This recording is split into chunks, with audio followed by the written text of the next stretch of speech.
2017 ഒരു ദിവസം 2 ലക്ഷം ഗോപ്രോ ക്യാമറകളാണ് അവർ വിറ്റത്.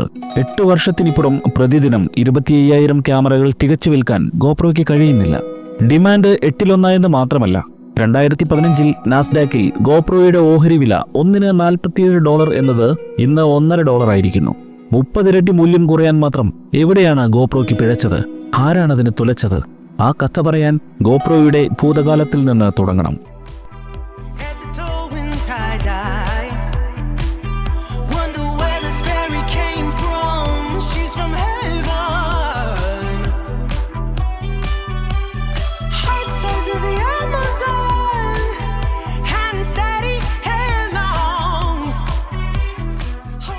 ഗോപ്രോ പകർത്തിയത് എന്തെല്ലാമാണെന്ന് നമ്മൾ കണ്ടിട്ടുണ്ട്. റെഡ് ബുൾ മൗണ്ടൻ ബൈക്കർമാരുടെ ശ്വാസം മുട്ടിക്കുന്ന ജമ്പുകൾ, തഹിത്തിയിലെ കൂറ്റൻ തിരമാലകളുമായി കെട്ടുപിണയുന്ന സർഫർമാർ, ഒരു ഗോൾഡൻ റിട്രീവർ കുളത്തിലേക്ക് ചാടുന്ന സ്ലോ മോഷൻ. കഴിഞ്ഞ 2 പതിറ്റാണ്ടായി നമ്മുടെ അഡ്രിനാലിൻ റഷിന് മേൽ ഗോപ്രോ എന്ന ബ്രാൻഡ് ആധിപത്യം സ്ഥാപിച്ചിരുന്നു. യഥാർത്ഥത്തിൽ അവർ ബ്രാൻഡല്ല, ഒരു കാറ്റഗറി തന്നെയായിരുന്നു. ആക്ഷൻ ക്യാമറകൾ എന്ന കാറ്റഗറിക്ക് മുഴുവൻ പറഞ്ഞിരുന്ന പേര്. ഈ വൈറൽ വീഡിയോകൾക്ക് പിന്നിൽ കാലിഫോർണിയയിലെ കടൽ തീരങ്ങളിൽ ചിപ്പിയും കക്കകളും കോർത്തെടുത്ത മാലകൾ വിറ്റു നടന്നിരുന്ന ഒരു മനുഷ്യനുണ്ട്. ഗോപ്രോയുടെ കഥ തുടങ്ങുന്നത് 2002 നിക് വുഡ്മാൻ എന്ന 26 വയസ്സുണ്ടായിരുന്ന ചിപ്പിമാല വിൽപ്പനക്കാരനായിരുന്ന ആ സർഫറിൽ നിന്നാണ്. ദാരിദ്ര്യം കൊണ്ട് വലഞ്ഞ നിക് വുഡ്മാന്റെ ആദ്യ സംരംഭമല്ല കടൽ തീരത്തെ ചിപ്പിമാല കച്ചവടം. ഫൺബഗ് എന്നൊരു സ്റ്റാർട്ടപ്പിന്റെ സ്ഥാപകനായിരുന്നു നിക്. ഗെയിമിങ്ങും സോഷ്യൽ മീഡിയ മാർക്കറ്റിംഗും എല്ലാം ചേർത്തൊരു തട്ടിക്കൂട്ട് വെബ്സൈറ്റ്. അത് നഷ്ടം കുമിഞ്ഞുകൂടി 2001 പൂട്ടിപ്പോയി. $4 മില്യൺ അന്ന് നിക്ഷേപകർക്ക് നഷ്ടമായത്. ആകെ തകർന്ന നിക്കിന് ഇനി എന്തു ചെയ്യണമെന്നറിയില്ലായിരുന്നു. ആകെ അറിയാവുന്ന പണി സർഫിംഗ് ആണ്. ഉപജീവനത്തിനായി അദ്ദേഹം സർഫിംഗ് കോച്ചായി ജോലി ചെയ്യാൻ തുടങ്ങി. പരിശീലന പദ്ധതിയുടെ ഭാഗമായി 2001 5 മാസത്തേക്ക് നിക് വുഡ്മാനും സംഘവും ആദ്യം ഇന്തോനേഷ്യയിലേക്കും പിന്നീട് ഓസ്ട്രേലിയയിലേക്കും യാത്ര ചെയ്തു. കൂടുതൽ വിദ്യാർത്ഥികളെ കിട്ടണമെങ്കിൽ തന്റെ നല്ല സർഫിംഗ് ചിത്രങ്ങൾ ഇന്റർനെറ്റിൽ പോസ്റ്റ് ചെയ്യണമെന്ന് നിക്കിനറിയാം. അതിന് അക്കാലത്തെ 2 വഴികളേ ഉള്ളൂ. ഒന്നുകിൽ ക്യാമറ പൊതിഞ്ഞു സൂക്ഷിക്കാൻ വില കൂടിയ പ്രൊഫഷണൽ വാട്ടർ ഹൗസിംഗ് വാങ്ങുക, അല്ലെങ്കിൽ ഒരു ഡിസ്പോസിബിൾ ക്യാമറ വായിൽ കടിച്ചു പിടിച്ച് സർഫ് ചെയ്യുക. നിക്കിന് ഇത് രണ്ടും പ്രായോഗികമായി തോന്നിയില്ല. അയാൾ പൊട്ടിയ ഒരു സർഫ് ബോർഡ് ലീഷും കുറച്ച് റബ്ബർ ബാൻഡുകളും ഉപയോഗിച്ച് ഒരു 35mm ഫിലിം ക്യാമറ തന്റെ കൈത്തണ്ടയിൽ ഘടിപ്പിച്ചു. അത് കാണാൻ അത്ര സുഖമുള്ളതല്ല, പക്ഷേ നന്നായി പ്രവർത്തിച്ചു. എല്ലാ അമേച്ചർ അത്ലറ്റുകളും ഒരു പ്രോ ആകാൻ ആഗ്രഹിക്കുന്നുവെന്ന് നിക്കിന് അന്നാണ് മനസ്സിലായത്. ഗോപ്രോ എന്ന പേര് നിക്ക് മനസ്സിൽ കുറിച്ചു. ഇതൊരു നല്ല സംരംഭമാണ്, പക്ഷെ കയ്യിൽ പണമില്ല. തന്റെ സ്വപ്നത്തിന് മൂലധനം കണ്ടെത്താൻ നിക്കും പിന്നീട് അദ്ദേഹത്തിന്റെ ജീവിത പങ്കാളിയായ ജിൽ സ്കള്ളിയും ബാലിയിലേക്ക് വീണ്ടും പോയി. അവിടെ നിന്ന് ആയിരക്കണക്കിന് കല്ലുമാലകൾ വാങ്ങി. കടൽ തീരത്ത് നിന്ന് പെറുക്കിയെടുത്ത ചിപ്പികളും കക്കയും കൊണ്ടുണ്ടാക്കിയ മാലകൾ. ഒന്നിന് $2 എന്ന നിരക്കിലാണ് അവരത് ബാലിയിൽ നിന്ന് വാങ്ങിയത്. പിന്നെയൊരു പഴയ ഫോക്സ് വാഗൻ വാൻ സംഘടിപ്പിച്ചു. ദ ബിസ്ക്കറ്റ് എന്ന് പേരിട്ട ആ 1971 മോഡൽ ഫോക്സ് വാഗൻ വാനിൽ കാലിഫോർണിയ തീരത്തുടനീളം സഞ്ചരിച്ച് കല്ലുമാലകൾ ഒന്നിന് $20 എന്ന നിരക്കിൽ വിറ്റു. പല വഴിക്കായി $2,35,000 കടവും വാങ്ങി. അങ്ങനെ വുഡ്മാൻ ലാബ്സ് എന്ന തന്റെ സ്വപ്ന സംരംഭത്തിന് നിക് വുഡ്മാൻ ശിലയിട്ടു. 2004 മാർച്ചിൽ തന്റെ ആദ്യത്തെ ഗോപ്രോ ഹീറോ നിക് വുഡ്മാൻ ലോഞ്ച് ചെയ്തു. അന്നത് ഡിജിറ്റൽ ക്യാമറ ആയിരുന്നില്ല. ഹോട്ടാക്സ് എന്ന ചൈനീസ് നിർമ്മാതാക്കൾ നിർമ്മിച്ച 35mm ഫിലിം ക്യാമറയാണ്. നിക്ക് അതിന് വില കുറഞ്ഞ ഒരു വാട്ടർ പ്രൂഫ് ഹൗസിംഗ് നൽകി. പരുക്കനായ ഉപയോഗത്തിന് അനുയോജ്യമായതാക്കി. ഹൗസിംഗ് അടക്കം $3 മാത്രം നിക്കിന് ചിലവായ ക്യാമറ $30 അമേരിക്കയിൽ വിറ്റത്. കല്ലുമാല വിറ്റ പരിചയം കൊണ്ട് നിക്ക് ഒരു മികച്ച സെയിൽസ്മാനായി മാറിയിരുന്നു. അയാൾ തുടർച്ചയായി ട്രേഡ് ഷോകളിൽ പങ്കെടുത്തു. ഇന്ത്യയിൽ നാപ്റ്റോൾ പോലെ അമേരിക്കയിലെ ഒരു ഗ്ലോബൽ ഹോം ഷോപ്പിംഗ് ചാനലാണ് QVC. 2005 മുതൽ വാചകമടിച്ച് നിക്ക് QVCയിലൂടെ $30 മാത്രം വിലയുള്ള തന്റെ അണ്ടർ വാട്ടർ ക്യാമറ വിറ്റു. ആദ്യ വർഷത്തിൽ തന്നെ ഗോപ്രോ $150,000 വിൽപ്പന നടത്തി. ആക്ഷൻ ക്യാമറ എന്ന കാറ്റഗറി ജനിച്ചു. കുറച്ച് പണം കയ്യിൽ വന്നതോടെ 2006 ഗോപ്രോ ഡിജിറ്റലായി. ഡിജിറ്റൽ ഹീറോയ്ക്ക് 10 സെക്കൻഡ് ദൈർഘ്യമുള്ള വീഡിയോ ക്ലിപ്പുകൾ റെക്കോർഡ് ചെയ്യാമായിരുന്നു. ഓഡിയോ ഇല്ല, HD ഇല്ല, 10 സെക്കൻഡ് മാത്രമുള്ള മങ്ങിയ ദൃശ്യങ്ങൾ മാത്രം. അന്ന് പക്ഷേ അതൊരു പോരായ്മയായിരുന്നില്ല. കാരണം യൂട്യൂബ് എന്ന വെബ്സൈറ്റ് ഇതിനും 1 വർഷം മുമ്പ് മാത്രമാണ് തുടങ്ങിയത്. യൂട്യൂബ് എത്തിയതോടെ ദൃശ്യങ്ങളുടെ വിസ്ഫോടനമുണ്ടായി. നിക്കിന്റെ തലവര മാറി. മനുഷ്യർക്ക് തങ്ങളുടെ അഡ്രിനാലിൻ റഷ് പങ്കിടാൻ ഒരിടം ലഭിച്ചു. ഗോപ്രോയുടെ വളർച്ച ഫീഡ്ബാക്ക് ലൂപ്പായി. ഓരോ തവണയും ഒരു സാഹസികൻ ഒരു വീഡിയോ അപ്ലോഡ് ചെയ്യുമ്പോൾ അത് ആ ക്യാമറയുടെ സൗജന്യ പരസ്യമായി മാറി. യൂട്യൂബും ഗോപ്രോയും ഒരു ഡെഡ്ലി കോംബോയായിരുന്നു. 2010 HD ഹീറോ എത്തി. ഇതോടെ കളി മാറി. ഉള്ളംകൈയിൽ ഒതുങ്ങുന്ന professional grade 1080 pixel video camera. ആദ്യമായി ഹോളിവുഡ് ക്വാളിറ്റിയോടെ POV ഷോട്ടുകൾ എടുക്കാൻ ഒരു സാധാരണ സ്കേറ്റ് ബോർഡ് പയ്യന് പോലും കഴിഞ്ഞു. വരുമാനം 2010 $64 മില്യൺ നിന്ന് 2012 $500 മില്യൺ ഉയർന്നു. 2014 ആയപ്പോഴേക്കും GoPro ലോകത്തിന്റെ രാജാവായിരുന്നു. ആക്ഷൻ ക്യാമറ വിപണിയുടെ 95% അവർ നിയന്ത്രിച്ചു. അവർ വെറുമൊരു ഹാർഡ്വെയർ കമ്പനിയല്ല, മീഡിയ ബ്രാൻഡാണ്. 2014 ജൂൺ 26 GoPro പബ്ലിക് ലിമിറ്റഡ് കമ്പനിയായി IPO ചെയ്തു. നാസ്ഡാക്കിൽ $24 തുടങ്ങിയ ഷെയർ വില ദിവസങ്ങൾക്കുള്ളിൽ ഇരട്ടിയായി. അതിന്റെ ഉച്ചസ്ഥായിയിൽ GoProയുടെ മൂല്യം $10 ബില്യൺ അമേരിക്കയിൽ ഏറ്റവും കൂടുതൽ ശമ്പളം വാങ്ങുന്ന CEO ആയി നിക്ക് വുഡ്മാൻ മാറി.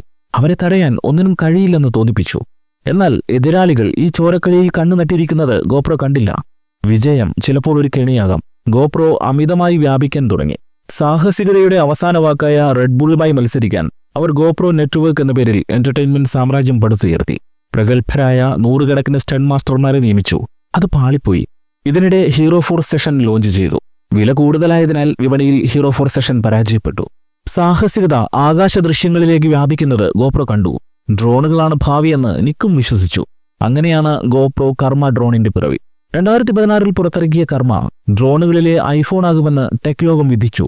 എന്നാൽ ആഴ്ചകൾക്കുള്ളിൽ ബാറ്ററി ലാച്ച് തകരാർ മൂലം ഡ്രോണുകൾ ആകാശത്തു നിന്ന് താഴെ വീഴുന്നതായി റിപ്പോർട്ടുകൾ വന്നു. GoPro വിറ്റ എല്ലാ യൂണിറ്റുകളും തിരിച്ചു വിളിക്കേണ്ടി വന്നു. നഷ്ടം നികത്താൻ GoPro ഡയറക്റ്റ് ടു കസ്റ്റമർ മോഡലിലേക്ക് മാറി. GoPro.com നിന്ന് സബ്സ്ക്രിപ്ഷനോടൊപ്പം ക്യാമറ വാങ്ങുകയാണെങ്കിൽ വലിയ ഡിസ്കൗണ്ട് ലഭിക്കും. പകരം GoProയ്ക്ക് സ്ഥിരമായ വരുമാനവും ഉപഭോക്താക്കളുമായി നേരിട്ടുള്ള ബന്ധവും ലഭിച്ചു.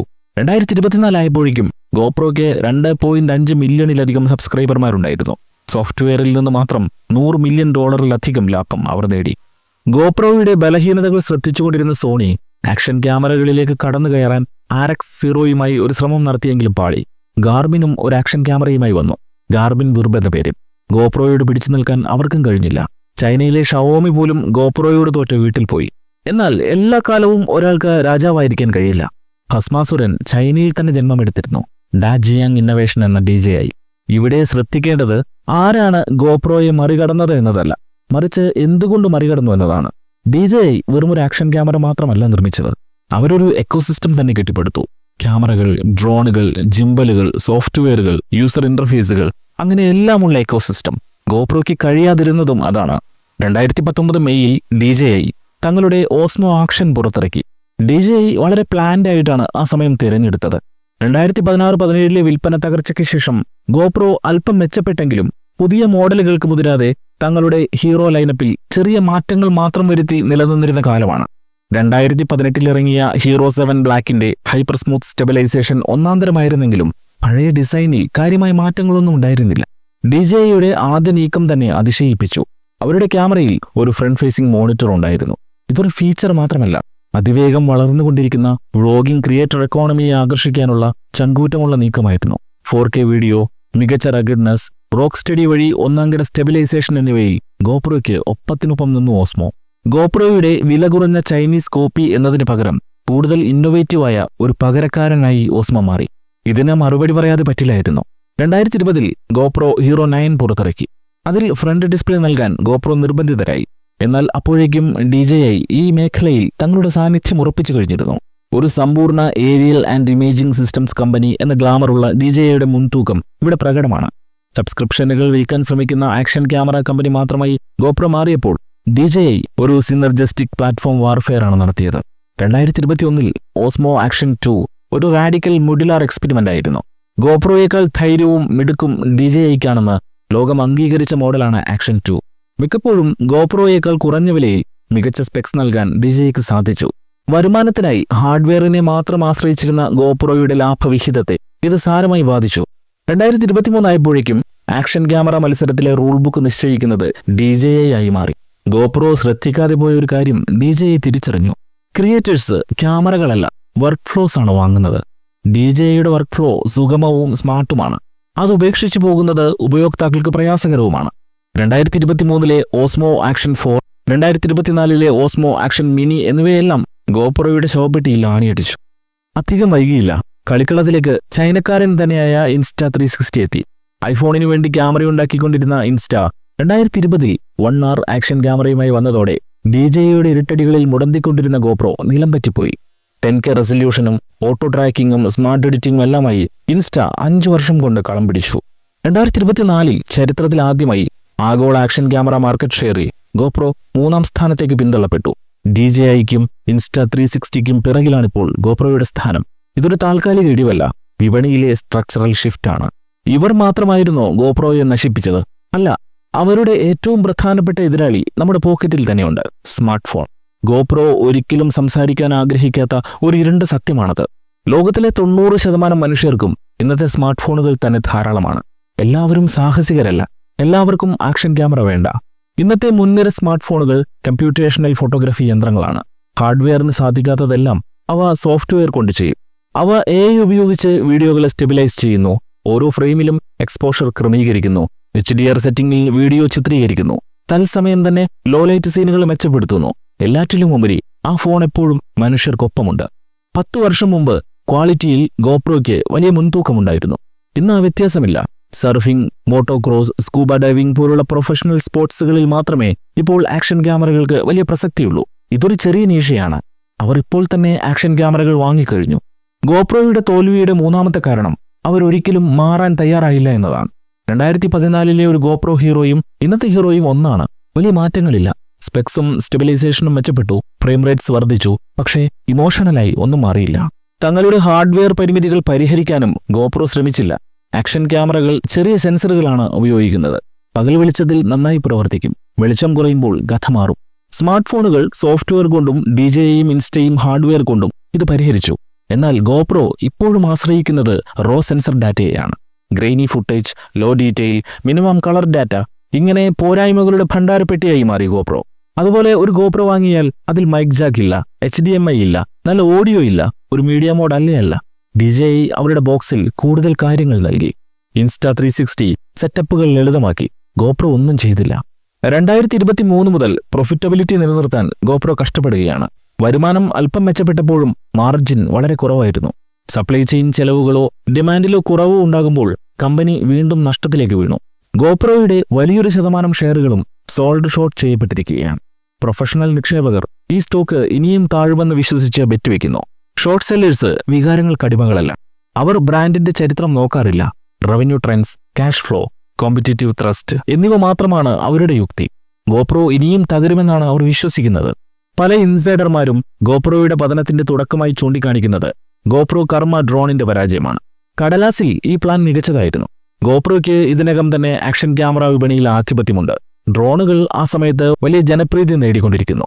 ഒരു ഗോപ്രോ ക്യാമറ ആകാശത്തെത്തിക്കുക വഴി ഏരിയൽ സ്റ്റോറി ടെല്ലിങ്ങിന്റെ ഭാവി സ്വന്തമാക്കാമെന്നവർ കരുതി. എന്നാൽ കഥ വേറെയായിരുന്നു. 2016 ലോഞ്ച് ചെയ്ത കർമ്മ ഡ്രോണുകൾ പറക്കുന്നതിനിടയിൽ ആകാശത്തു നിന്ന് താഴെ വീണപ്പോൾ വെറും ആഴ്ചകൾക്കുള്ളിൽ ഗോപ്രോ ആഗോള റീകോൾ പ്രഖ്യാപിച്ചു. ഇതൊരു ചെറിയ പിച്ചോ ഫേംവെയർ ഫിക്സോ ആയിരുന്നില്ല. വിറ്റ സാധനങ്ങൾ പൂർണ്ണമായി തിരിച്ചെടുക്കലാണ്. 2500-ലധികം ഡ്രോണുകൾ തിരികെ വിളിച്ചു. ദശലക്ഷക്കണക്കിന് ഡോളർ റീഫണ്ട് നൽകി. ഇൻവെന്ററി എഴുതിത്തള്ളി. ഉപഭോക്താക്കളുടെ വിശ്വാസം തകർന്നു. 2018 ഗോപ്രോ ഡ്രോൺ ബിസിനസ്സിൽ നിന്ന് പിന്മാറിയപ്പോഴേക്കും DJI ലോകത്തെ 1-ാം നമ്പർ ബ്രാൻഡായി മാറിയിരുന്നു. ഒരു കാലത്ത് ആക്ഷൻ ക്യാപ്ചർ രംഗത്തെ രാജാവായിരുന്ന ഗോപ്രോയ്ക്ക് ആകാശം എന്നേക്കുമായി നഷ്ടപ്പെട്ടു. കർമ്മ പരാജയപ്പെട്ടതിന് പിന്നാലെ ഗോപ്രോ തങ്ങളുടെ യഥാർത്ഥ വിപണി എന്താണെന്ന കാര്യത്തിൽ ആശയക്കുഴപ്പത്തിലായി. ഹാർഡ്വെയർ എക്സലൻസിൽ ശ്രദ്ധ കേന്ദ്രീകരിക്കുന്നതിന് പകരം തങ്ങൾ ഒരു മീഡിയ കമ്പനിയാണെന്ന് അവർ സ്വയം കരുതി. GoPro original content production, media platform നിർമ്മാണം, അത്ലറ്റ്സ്, ക്രിയേറ്റേഴ്സ് എന്നിവരെ സ്പോൺസർ ചെയ്യൽ, ടെക്നിക്കൽ ലീഡർഷിപ്പിന് പകരം വൈറൽ സ്റ്റോറി ടെല്ലിങ്ങിന് പിന്നാലെ പോകൽ എന്നിവയ്ക്കെല്ലാം ഗോപ്രോ ധാരാളം പണം ചിലവഴിച്ചു. ഒരു പണിയും നടന്നില്ല. YouTube, Instagram, Netflix, Red Bull media house എന്നിവരുമായാണ് അവർ മത്സരിക്കാൻ ശ്രമിച്ചത്. Sensors, low light performance, audio, AI stabilisation, computational photography എന്നിവയിൽ പുതുമകൾ കൊണ്ടുവരുന്നതിന് പകരം ഒരു ലൈഫ് സ്റ്റൈൽ എന്റർടൈൻമെന്റ് ബ്രാൻഡ് ആകാനാണ് ഗോപ്രോ ശ്രമിച്ചത്. എതിരാളികൾ അവരുടെ ലക്ഷ്യത്തിൽ ഉറച്ചു നിൽക്കുകയും ചെയ്തു. മുമ്പ് ഗോപ്രോ ട്രെൻഡുകൾ സൃഷ്ടിച്ചു. Wide angle action CAMS, mounting ecosystems, rugged water proof bodies എന്നിവ. ഇന്ന് ഗോപ്രോ മറ്റുള്ളവരെ അനുകരിക്കുക മാത്രമാണ് ചെയ്യുന്നത്. തുടർച്ചയായ നഷ്ടങ്ങൾ കാരണം അവർക്ക് റിസർച്ച് ആൻഡ് ഡെവലപ്മെന്റ് ബജറ്റ് വെട്ടിക്കുറയ്ക്കേണ്ടി വന്നു. എക്സ്പെരിമെന്റൽ പ്രോട്ടോടൈപ്സ് കുറഞ്ഞു. റിസ്ക് എടുക്കുന്നത് ഇല്ലാതായി. എഞ്ചിനീയർമാർ ബ്രേക്ക് ത്രൂസിന് പകരം കോസ്റ്റ് സേവിംഗ്സിൽ ശ്രദ്ധിച്ചു. ഇന്നൊവേഷൻ സൈക്കിൾസ് നീണ്ടുപോയി. 360 ഡിഗ്രി ക്യാമറകളിൽ ഇൻസ്റ്റ 360യും കോമ്പാക്ട് മോഡുലാർ സിസ്റ്റംസിൽ DJIയും AI ഡ്രിവൻ റീഫ്രെയിമിംഗിൽ സ്മാർട്ട് ഫോണുകളും ഗോപ്രോയെ മറികടന്നു. ഓരോ വർഷവും കുറച്ചുകൂടി മെച്ചപ്പെട്ട ബാറ്ററി അല്ലെങ്കിൽ സ്റ്റെബിലൈസേഷൻ എന്നതിനപ്പുറം ആവേശം നൽകുന്ന ഒന്നും ഗോപ്രോയ്ക്ക് നൽകാനായില്ല. മറ്റൊരു പ്രധാന പ്രശ്നം ഇൻവെന്ററി മാനേജ്മെന്റ് ആണ്. വിപണിയിലെ ആവശ്യം പെരുപ്പിച്ച് കാണിച്ച് വലിയ തോതിൽ ഗോപ്രോ ക്യാമറകൾ ഉണ്ടാക്കും. സ്റ്റോക്കുകൾ ബാക്കിയാവും. അവ ഒഴിവാക്കാൻ വൻതോതിൽ ഡിസ്കൗണ്ടിംഗ് നടത്തേണ്ടി വരും. ഒരു പ്രീമിയം ബ്രാൻഡ് തുടർച്ചയായി ഡിസ്കൗണ്ടുകൾ നൽകുമ്പോൾ ഉപഭോക്താക്കൾ ഫുൾ പ്രൈസിൽ സാധനം വാങ്ങുന്നത് നിർത്തും. മാർജിൻ കുറയും. ഉൽപ്പന്നത്തിന്റെ മൂല്യം കുറഞ്ഞതായി തോന്നും. ഒരു കാലത്ത് എല്ലാവരും ആഗ്രഹിച്ചിരുന്ന ഒരു ബ്രാൻഡ് ഓഫർ വരുന്നതുവരെ കാത്തിരിക്കാം എന്ന സ്റ്റാറ്റസിലേക്ക് മാറുന്നു. ഇനി ക്രിയേറ്റർമാരുടെ ഫീഡ്ബാക്കുകളായി വരുന്ന ചില കാര്യങ്ങൾ നോക്കാം. ഗോപ്രോ ക്യാമറകൾ വല്ലാതെ ഓവർ ഹീറ്റ് ആകുന്നു. 4K 60 ഫ്രെയിംസ് പെർ സെക്കൻഡ് അല്ലെങ്കിൽ 4K 120 ഫ്രെയിംസ് പെർ സെക്കൻഡിൽ റെക്കോർഡ് ചെയ്യുമ്പോഴും ചൂടുള്ള കാലാവസ്ഥയിലും ഹൈപ്പർ സ്മൂത്ത് ഹൈയിൽ ഉപയോഗിക്കുമ്പോഴും 20 മിനിറ്റിൽ കൂടുതൽ റെക്കോർഡ് ചെയ്യുമ്പോഴും ക്യാമറ ചുട്ടുപഴുക്കും. ഇതിലെ വൈരുദ്ധ്യം എന്തെന്നാൽ ക്രിയേറ്റേഴ്സ് ഈ ക്യാമറകൾ ഏറ്റവും കൂടുതൽ ഉപയോഗിക്കുന്നതും ഇതേ സാഹചര്യങ്ങളിലാണ് എന്നതാണ്. ക്യാമറ ചൂടാവുമ്പോൾ ഒരു മുന്നറിയിപ്പില്ല, ബഫറില്ല, അവസാനമായി എടുത്ത ക്ലിപ്പ് സേവ് ആയിട്ടുണ്ടാകില്ല. എല്ലാം നഷ്ടപ്പെടുന്നു. സോഫ്റ്റ്വെയറിലും പ്രശ്നങ്ങളുണ്ട്. ഒരു കാലത്ത് ഗോപ്രോയ്ക്ക് ഗോപ്രോ സ്റ്റുഡിയോ ഉണ്ടായിരുന്നു. പിന്നീട് അവരത് പൂർണ്ണമായും നിർത്തലാക്കി. മൊബൈൽ എഡിറ്റിംഗ് ആണ് ഭാവി എന്ന് തീരുമാനിച്ച് ഗോപ്രോ ക്വിക്ക് എന്ന ആപ്പ് കൊണ്ടുവന്നു. ഇത് സാധാരണക്കാർക്കും സോഷ്യൽ മീഡിയ ക്ലിപ്പുകൾക്കും അനുയോജ്യമായിരുന്നു. പ്രൊഫഷണലുകൾക്ക് ഒട്ടും മതിയാകുമായിരുന്നില്ല. ഗോപ്രോ ക്യാമറകൾക്ക് വലിയ വിലയാണ്. എന്നിട്ടും ഇതിന്റെ ഇന്റർഫേസിനെ ഉപയോക്താക്കൾ വിശേഷിപ്പിക്കുന്നത് ലാഗി എന്നാണ്. മെനു ഫ്രീസാകും. സെറ്റിംഗ്സ് ഓപ്പൺ ആകാൻ സമയമെടുക്കും. ഇത് ഹീറോ 11, 12, 13 തുടങ്ങിയ പുതിയ മോഡലുകളിലും സംഭവിക്കുന്നു. അതുപോലെ റിയൽ വേൾഡ് സാഹചര്യങ്ങളിൽ ഗോപ്രോ ബാറ്ററികൾ വളരെ വേഗം തീരും. അങ്ങനെ 100 കൂട്ടം പരാതികൾ. എതിരാളികൾ ഇവയെല്ലാം കേൾക്കുന്നുണ്ടായിരുന്നെങ്കിലും ഗോപ്രോ ഉറക്കം നടിച്ചു. ആഗോള രാഷ്ട്രീയ മാറ്റവും ഗോപ്രോയെ തകർത്തു. ടാരിഫുകളാണ് ഇതിൽ പ്രധാന പങ്ക് വഹിച്ചത്. ഗോപ്രോ അവരുടെ ക്യാമറകൾ ഡിസൈൻ ചെയ്യുന്നത് യുഎസിലാണ്, മാനുഫാക്ചറിംഗ് ഏഷ്യയിലും. 2010 മുതൽ ആഗോള വ്യാപാരം ചിലവ് കുറഞ്ഞതായിരുന്നെങ്കിലും 2025-26 ആയപ്പോഴേക്കും സാഹചര്യം മാറി. ഏഷ്യയിൽ നിന്നുള്ള ഇലക്ട്രോണിക്സ് ഉൽപ്പന്നങ്ങൾക്ക് ഇമ്പോർട്ട് താരിഫ് കുത്തനെ കൂടി. 2025ഓടെ ചില പ്രൊഡക്റ്റുകൾക്ക് 19% വരെ താരിഫ് നേരിടേണ്ടി വന്നു. ഗോപ്രോ ഒരു ലക്ഷറി ബ്രാൻഡല്ല. അതിനാൽ താരിഫ് കൂടുമ്പോൾ അവർക്ക് 2 വഴികളേ ഉള്ളൂ. ആ ചിലവ് കമ്പനി തന്നെ സഹിക്കുക, അല്ലെങ്കിൽ വില കൂട്ടി ഉപഭോക്താവിൽ നിന്ന് ഈടാക്കുക. 1 മാർജിൻ കുറയ്ക്കും, 2 ഉപഭോക്താക്കളെ നഷ്ടപ്പെടുത്തും. ട്രംപ് ചെയ്തു വച്ച പണി.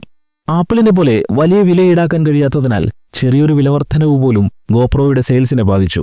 ഗോപ്രോയുടെ ചരിത്രം ഫൗണ്ടേഴ്സ് ഡിലെമയിലെ ഒരു പാഠമാണ്. വെള്ളത്തിൽ ഉപയോഗിക്കുന്ന ക്യാമറകൾക്ക് വേണ്ടിയുള്ള അന്വേഷണം എങ്ങനെ ലോകത്തെ മാറ്റിമറിച്ചുവെന്നും അഹങ്കാരവും അമിതമോഹവും എങ്ങനെ അതിനെ നശിപ്പിച്ചെന്നും. നിക് വുഡ്മാൻ ഒരു ക്യാമറ മാത്രമല്ല നിർമ്മിച്ചത്. ധൈര്യശാലികളുടെയും സാഹസികരുടെയും അഡ്രിനാലിൻ റഷ് ലോകത്തെ കാണിക്കാൻ അദ്ദേഹം നമുക്കൊരു 3ാം കണ്ണ് നൽകി. അത്തരമൊരു കാഴ്ചയ്ക്ക് എപ്പോഴും മാർക്കറ്റുണ്ടെന്ന് കാലം തെളിയിച്ചിട്ടുമുണ്ട്. പ്രധാനപ്പെട്ടത് ഗോപ്രോ മാറാൻ തയ്യാറുണ്ടോ ഇല്ലയോ എന്നത് മാത്രമാണ്. ലോകം ആ ബ്രാൻഡിനെ സ്നേഹിക്കുന്നുണ്ട്. പക്ഷേ മാറിയില്ലെങ്കിൽ അവർക്കതിനെ മറക്കാനും എളുപ്പമാണ്.